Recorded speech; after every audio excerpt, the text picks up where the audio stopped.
abria, louvava, pregava, orava, encerrava e fechava. Vou falar assim, Nemo. Não sabe? Segunda, quarta, sexta, domingo de noite. Oh, glória a Deus. E eu falava assim, rapaz, não chega ninguém para revezar a escala está apertada, o negócio está estreito. Mas era Deus preparando, amém? Amém. Deus, ele colocava experiências na minha vida. Amém? Você está feliz? Você louvou a Deus? Você sentiu a presença de Deus durante o louvor? Eu tenho certeza que Deus falou com você neste louvor, não é? Alguma coisa Deus disse no seu coração. E a prova disso é que quando o Espírito Santo nos toca, a emoção vem. Alguns conseguem segurar, outros não, mas isso é uma prova viva de que o Espírito Santo está agindo em meio ao louvor, né? Eu gosto muito do momento do louvor. Eu falei, o pastor Gilberto falou que eu tenho orado para abandonar o violão, mas não é que eu não queira tocar não, irmão. Tá? Eu tenho orado para que Deus mande músicos para a igreja. Mande o baterista, mande o violonista, o guitarrista, o baixista, o cavaquinista, o tecladista. Tudo isso aí nós temos, né, pastor? Então a gente tem as vasilhas. Nós temos as vasilhas. Então eu creio em uma palavra que, quando o profeta disse para uma mulher assim: vai e pega vasilhas vazias. E ela e seus filhos saíram catando vasilhas pelas casas dos vizinhos, e a Bíblia diz que enquanto havia vasilha vazia dentro da casa, o Espírito Santo, a unção era derramada e o azeite jorrava. Quando acabaram as vasilhas, o azeite parou de jorrar, né? Então eu creio que nós temos vasilhas vazias. Aqui, ó, a bateria é uma vasilha, o teclado que está lá em cima é uma vasilha, o violão, o cavaquinho, a guitarra, as vasilhas estão aqui. Deus vai mandar o azeite para essas vasilhas. Tem uma sanfona, olha só, a gente já tem uma banda montada. Pelos olhos da fé nós podemos ver essa banda. Amém? Mas essa, não que não seja a minha oração, a oração dos pastores, não seja. Seja a oração da igreja. O pastor está lá orando, o Senhor manda músico para tua casa. Aí o pastor, olha só, vou falar, pastor Joel, vem na boca, deu vontade, vou ter que falar. O pastor Joel está lá orando lá no monte, e assim vai, e Deus vai mandar. Amém? E Deus manda, Deus atende. A igreja, quando ora, o milagre acontece. Por quê? Porque Deus olha e fala assim: hoje não é só um não, tem um monte pedindo, então é bom, né? E Deus se faz presente. Amém? Então essas orações, eu sei que você já ora pela igreja, você já ora pelo ministério, ora para que Deus mande músicos para a sua casa. Amém? Senhor, manda músicos, porque as vasilhas estão vazias, precisam ser enchidas, e Deus vai mandar. Amém? Creia nisso em nome de Jesus. Abra sua Bíblia no livro de Salmos. Eu estava falando com a minha esposa que eu estava lendo a Bíblia lá em casa, e eu parei nesse salmo, né, que nós vamos ler daqui a pouco, e eu só consegui ler o primeiro versículo. Eu falei: meu Deus do céu, por que eu não consigo sair do primeiro versículo? Eu falei para minha esposa: Priscila, eu comecei a ler o versículo tal do Salmo 120, amém? E eu não consegui sair do primeiro versículo, porque Deus fala tanta coisa nesse versículo que eu fiquei abalado.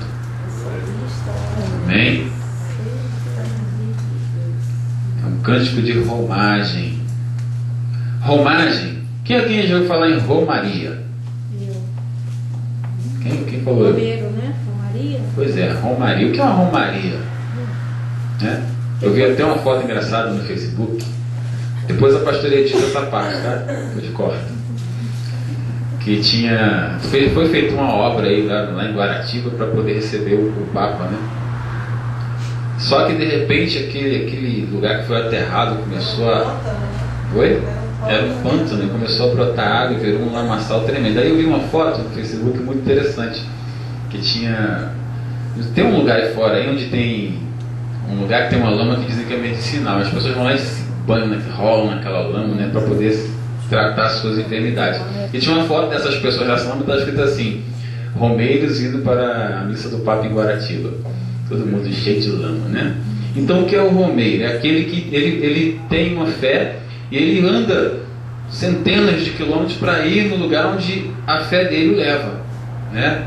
É uma peregrinação, né? Vamos falar assim de um modo mais prático, uma peregrinação. Então tem pessoas que vão lá para Belém e andam a cidade inteira fazendo o mesmo caminho que Jesus fez, né? É uma peregrinação, uma romaria. Então, cânticos de romagem. Por que romagem? São cânticos que foram feitos para esses momentos em que essas pessoas iam para os seus locais de adoração e essas pessoas iam cantando essas coisas. Se você for lá olhar na Bíblia, existem vários cânticos de romagem. O próprio salmista Davi fez cânticos de romagem, né? Para esses momentos de adoração, as suas idas para as cidades santas e por aí vai.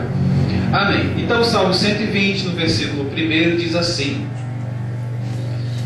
Na minha angústia clamo ao Senhor e Ele me ouve. Amém? Novamente. Amém. Na minha angústia clamo ao Senhor e Ele me ouve. Esse versículo chamou minha atenção porque a gente olha assim, é o único versículo. Pode sentar, quem está aí de pé. Amém? Pode sentar. A não ser que vocês queiram me acompanhar aqui durante essa mensagem, né? Apoio, solidariedade. Amém? Então esse versículo chamou muito minha atenção porque o salmista, ele disse um monte de coisas nesse único versículo. E eu fiquei pensando, caramba, Senhor, quanta coisa esse homem não falou em uma frase, em uma única frase. E isso é para mim. Ele diz na primeira linha: na minha angústia. Primeiro ponto, ele fez uma declaração. Ele sofre, ele passa por dificuldades, ele tem lutas, ele tem tribulações, ele tem...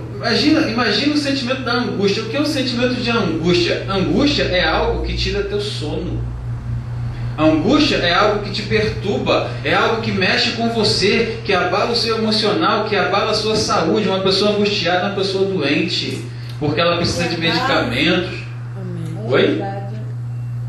Ela precisa de medicamentos, ela precisa de apoio, ela precisa de apoios psicológicos. Ela não tem o controle da própria vida, porque ela sofre uma pressão que a tira daquele ponto...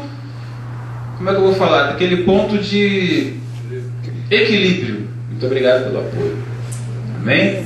Então a angústia tira a vida da pessoa praticamente. Uma pessoa angustiada é uma pessoa que sofre. Está sempre chorando, está sempre com medo, está sempre temeroso, né? Aí começa a surgir um monte de síndrome disso, síndrome daquilo outro e por aí vai. E a tendência de uma pessoa angustiada é só piorar. E esse homem, o salmista, ele escreve que na minha angústia, ele declarou, ele abriu a boca e ele escreveu dizendo: eu passo por dificuldades. Tem um monte de crente que você chega e fala assim: e aí, meu irmão, como é que tá? Só vitória, pastor. É mesmo? É. Me conta uma. Pô, pastor, aí o senhor me pegou. Ah, mas não é só vitória. Não pode contar uma. Imagina, um dia tem 24 horas, dorme 16, né? Trabalha 8, mas nessas 8 horas não tem vitória nenhuma para contar. Então é só sofrimento? Não, pastor, só vitória. Peraí, que medo é esse que o cristão tem de declarar que está passando dificuldade? Eu não consigo entender um cristão que abre a boca para dizer que só tem vitória, prefeito Joel. Porque a Bíblia é bem clara quando ela diz palavras do Senhor Jesus: no mundo, por causa do meu nome, sofrereis aflições. Opa, aflição, angústia, tem alguma coisa a ver? Tem, não tem? Então, por causa do nome de Jesus, o crente é perseguido sim. O cristão é perseguido sim. A igreja é perseguida sim. E por que não dizer que a gente passa por isso? Nós passamos por isso sim. Que história é essa? Ah, você chega na igreja, a igreja é só bênção, não tem problema, não tem fiscal correndo atrás, o fiscal lá de posturas não está implicando com a placa da igreja, o fiscal acho que é o mesmo, né, que coordena o negócio de colocar coisa em calçada, é a mesma pessoa, não é? Não sei, acho que é. Então aquele camarada não implica quando você faz aquela banquinha para poder vender coisas para trazer benefício para a igreja. Então não tem problema? Peraí, tem alguma coisa errada com essa igreja. Não é possível, gente. Porque aquele que a Bíblia é bem clara quando ela diz que aquele que faz a vontade de Deus, aquele que é amigo de Deus, ele é inimigo do mundo. Poxa, a nossa vida não é tão fácil assim. Passamos por lutas, sim. E esse homem está dizendo, na minha angústia. E ele está declarando. Nós precisamos abrir a boca para dizer isso sim. Ah, mas pastor, eu não vou declarar derrota. Eu só declaro vitória. Está certo, você está certíssimo. Mas por que mentir? Eu quero dizer o quê? Que eu sou mais santo que as outras pessoas? Porque eu tenho a Cristo eu não tenho problemas? Porque eu tenho a Cristo eu não tenho dificuldades? Tenho sim, passo sim. A diferença é que eu tenho a Cristo. É a diferença e é a grande diferença. Que embora eu tenha dificuldades, embora eu tenha lutas, embora eu tenha minhas tribulações, eu tenho a Cristo. E a Bíblia diz que é o nome que está acima de todo nome. Então o nome de Cristo está acima da angústia, o nome de Cristo está acima da tribulação, o nome de Cristo está em cima da enfermidade. A enfermidade surgiu. Primeiro ponto, eu repreendo em nome de Jesus. Amém. E vou procurar apoio médico, porque o médico foi capacitado por Deus para, ungido por Deus, dado a ele a autoridade para que ele pudesse me ajudar. Não, mas eu vou orar pelo milagre. Eu tenho certeza que Deus é quem vai me curar. Amém, irmão?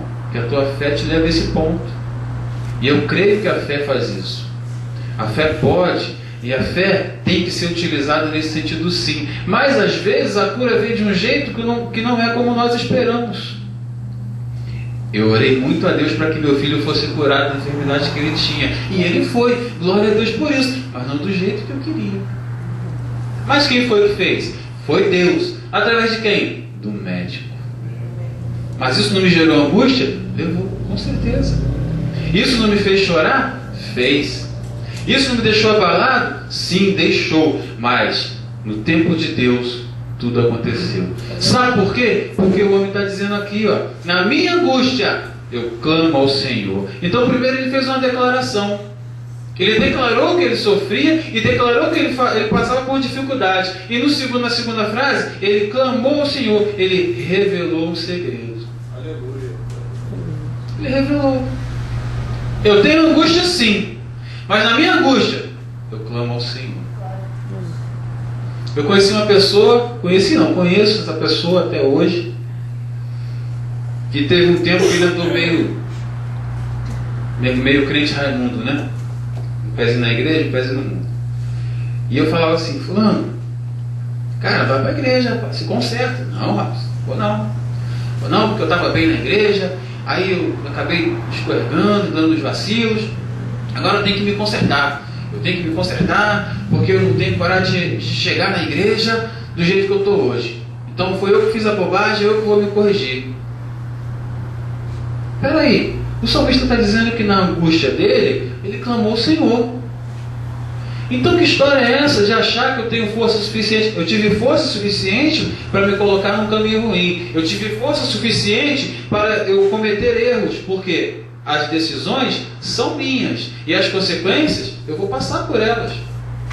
Então peraí, mas aí ao mesmo tempo eu estou dizendo, naquele momento que eu falei para o Senhor, Senhor, por um momento eu não te quero, eu vou tomar a minha decisão. E o Senhor que pode corrigir o meu problema, e o Senhor que pode me tirar da angústia, e o Senhor que pode corrigir toda a minha vida, como foi falado aqui ainda há pouco, eu vou continuar deixando ele de lado? Tentando resolver, só piora. É bola de neve. Sabe como é que é a bola de neve? Você pega uma bolinha de gude, sobe a montanha e joga. Depois pega o telefone e fala para quem está lá embaixo, corre, porque está descendo muita coisa. Porque ela vai crescendo. Porque se a gente tentar corrigir os nossos problemas com a nossa força, a gente não consegue. A gente só piora a angústia, porque vai dormir mal. Vai acordar mal, porque já acorda pensando no problema. E como vai ser? E se o problema aumentar? E se vierem 2 problemas? E a situação vai piorando? E até onde você vai querer levar a sua vida sem a presença de Deus? Até onde nós vamos querer levar a vida sem seguir o que a Bíblia ensina? A Bíblia nos ensina a viver. A Bíblia nos ensina a solucionar problemas. A Bíblia nos ensina a quem devemos adorar. Eu tenho visto umas coisas no Facebook por pessoas que se dizem cristãs, e eu não sou muito de falar não, mas aquilo está me incomodando muito. As fotos que eu tenho visto. Aí hoje eu falei, quer saber de uma coisa? Eu estava lá no trabalho, na hora do almoço, aí eu entrei lá para olhar, estou vendo as fotos, eu vendo aquelas fotos me tirando daquilo, porque isso não tem nada a ver com Deus. Aí eu falei assim, quer saber de uma coisa? Eu fui lá em cima. Já viu no Facebook quando está escrito assim, na parte de cima, o que você está pensando? Já viu? Eu fui lá e escrevi. Aí eu pergunto, 2 pontos. Quem é ou onde está o teu Deus? Só coloquei isso e publiquei. Vamos ver quantas respostas vão aparecer. Porque as pessoas estão esquecendo que Deus está vivo. Jesus está vivo, Jesus opera, que Deus existe.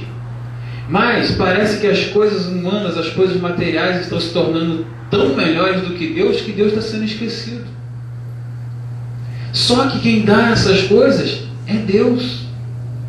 A Bíblia diz que quem dá autoridade é Deus. Quem cura é Deus. Quem liberta é Deus. E através de quê? Da sua palavra. O resto é bênção. Se Deus te abençoou, glória a Deus. Não foi a sua capacidade, não foi o seu estudo, não foi as horas de sono. Isso foi a sua parte, mas a parte melhor, a parte da bênção, a parte da concretização do seu esforço, quem dá é Deus. E essa glória é dele. Nós cantamos aqui ainda há pouco, a Ele a glória. O apóstolo Paulo, ele fala muito isso. Ele não é nada. O que ele sabe, ele considera como nada. Por quê? Porque ele entende que a glória tem que ser dada a Deus.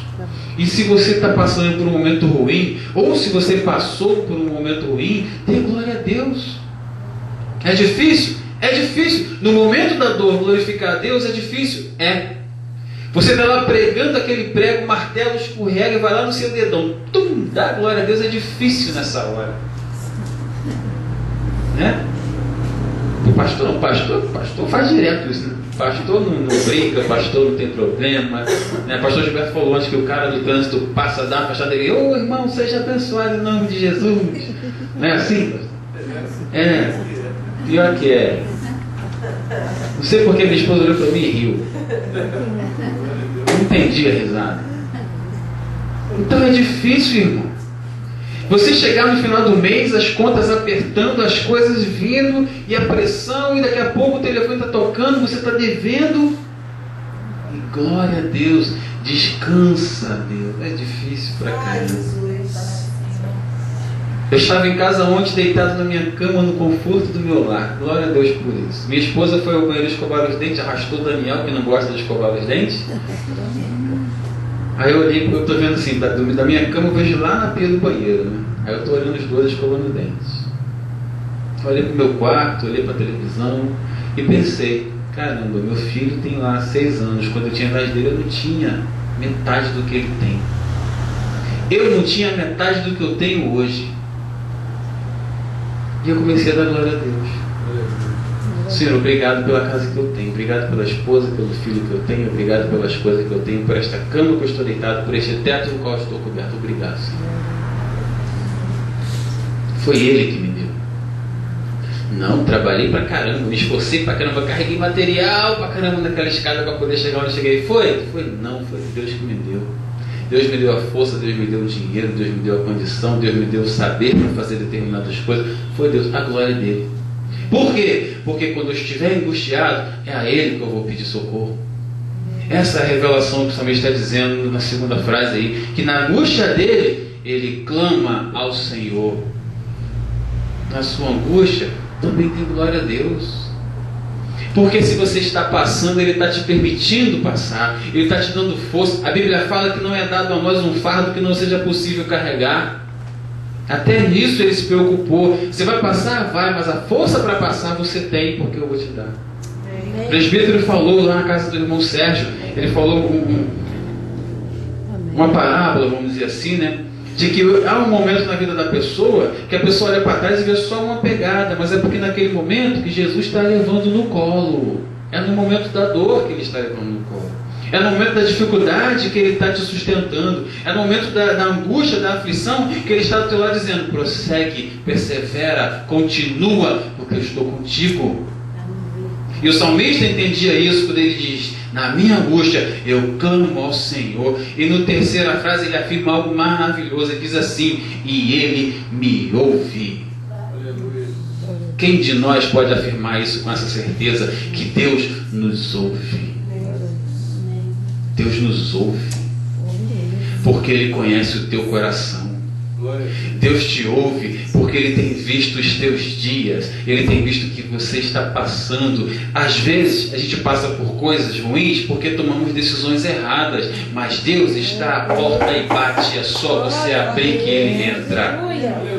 Essa é a diferença daquele que tem a Cristo, que mesmo na angústia, que mesmo na dor, que mesmo no sofrimento, clama a Deus com a certeza de que Deus responde às suas orações.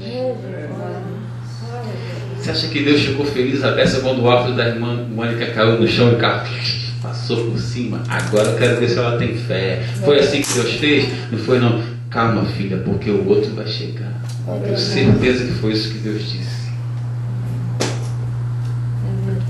A firma fechou. Eu estava trabalhando muito bem, né, bem colocado financeiramente. A empresa fechou. E agora estou desempregado. Tenho 2 filhos para cuidar. Uma mulher que gasta pra caramba. O meu carro está precisando para reforma e não tem mais dinheiro. Eu estou cheio de conta. Cartão de crédito está alto. Já pensou uma situação como essa? E Deus está dizendo: calma, tem de bom ânimo. Esse é o nosso Deus, que na sua angústia e que você clamando, Ele te ouve. Ele ouve. Mas pastor, Deus sabe do que eu preciso. Deus sabe o que eu estou passando. Deus, Ele é onipresente, Ele é onisciente, Ele está vendo, Ele sabe. Eu não preciso falar. Precisa sim. Precisa sim. Que história é essa? Que orgulho é esse que você não quer falar com Deus? Fale com Deus sim. Ele sabe? Sabe. Ele vê, mas Ele quer ouvir a tua voz. Ele descia no começo de tudo para conversar com o homem. Ele descia, a Bíblia fala bem claro no livro de Gênesis, no final do dia, na viração do dia, Ele descia para conversar com o homem. Deus quer ter uma proximidade contigo. Deus quer ter uma distância mínima contigo. Ele quer conversar com você. Ele quer ouvir a sua voz dizendo: Pai, estou aqui. Olha, lembrei até de novo. Pai, estou aqui, olha para mim. Você acha que Deus não está olhando? Ele está olhando. E sabe o que Ele está dizendo? Filho meu, estou aqui, esperando o momento de te encontrar. Quero te abraçar. Deus está ouvindo, gente.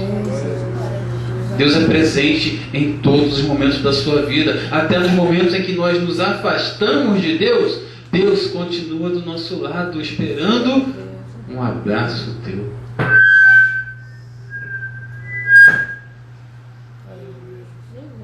Olha, vou te botar de castigo em cima do milho, hein? Amém? Então tá aí, ó, 3 coisas maravilhosas que nós aprendemos com esse salmista. Somente em um versículo. Primeiro, ele fez uma declaração maravilhosa. Ele passa dificuldades. Você passa dificuldade? Passa. Que é isso? Você é crente show de bola. Você é cheio de Deus. Você passa por isso mesmo? Ah, eu não passo por isso não. Esse trem aí é só para quem não tem fé. É assim? Vai, Nicole. Nicole, eu estou sentindo que tu está de marcação comigo, Nicole. Nicole, chega para trás. Encosta assim. Isso. Aí na segunda frase ele diz assim: que na angústia dele ele diz: eu clamo ao Senhor. Você clama ao Senhor também? Ué, você também é igual ao salmista? Você também fala com Deus? Você diz a Deus que está doendo? Não diz não? Eu digo. Você começa a falar: Pai, está doendo, está pesado demais. O que ele vai te responder? Traz sobre mim as tuas cargas e leva o meu fardo.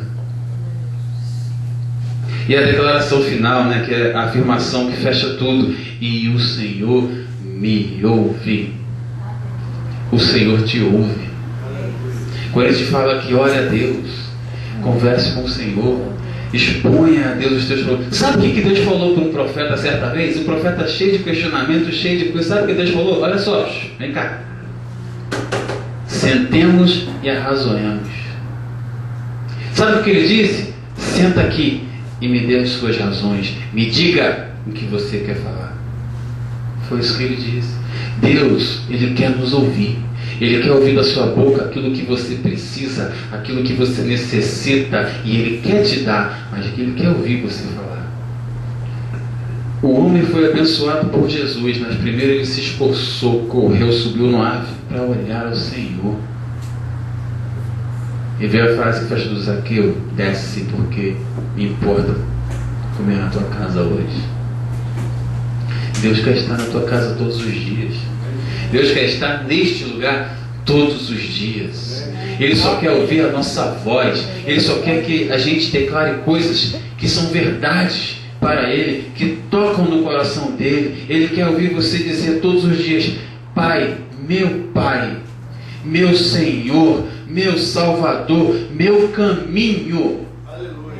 Declare para o Senhor que Ele é o teu caminho. Ande nele. Amém? E você vai ser abençoado. Os versículos seguintes dizem: Senhor, livre-me dos lábios mentirosos, da língua. Isso aqui é uma oração de socorro. Livre-me dos lábios mentirosos, da língua enganadora, que te será dado ou que te será acrescentado, ó língua enganadora, setas agudas do valente, brasas vivas do zimo. Ai de mim, que peregrino em Mesec, que habito nas tendas de Quedar. Já há tempo demais que habito com os que odeiam a paz. Sou pela paz. Quando, porém, eu falo, eles teimam pela guerra. O mundo é contrário, irmão. O mundo vai ser sempre contrário ao que você é. Agora, o que eu não posso é ser igual. O que eu não posso, já que eu não posso mesmo, né? É igual o que acontece lá no baile funk lá, né? Eu estava pensando sobre aquela nossa conversa ontem, né? O pessoal lá da bandidagem faz o baile. O baile, o som é tão alto que vai a quilômetros de distância, né? Aí nós pensamos assim: mas as pessoas não estão incomodadas, os moradores lá não estão incomodados, tudo faz o mesmo saco. Olha, não. Vai fazer o quê? Não pode ir contra, acaba se juntando. Mas contra o mundo, nós podemos. Contra as vontades do mundo, nós podemos. Contra os desejos do mundo, nós podemos. Amém? Amém. Por quê? Porque somos amigos de Deus. Então o mundo se levanta. O mundo traz angústia. O mundo traz aflição. O Senhor traz refrigério. Amém? Aquele que perseverar até o fim receberá a coroa da vida. Promessa. De quem? Do mundo?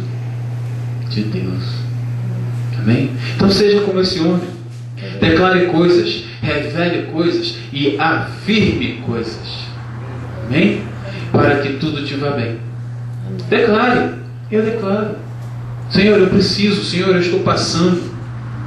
E você vai fazer isso para quem? Para Deus. Eu peço a Deus. Eu falo para Deus. Eu afirmo para Deus. Por quê? Porque eu sei que Ele me ouve.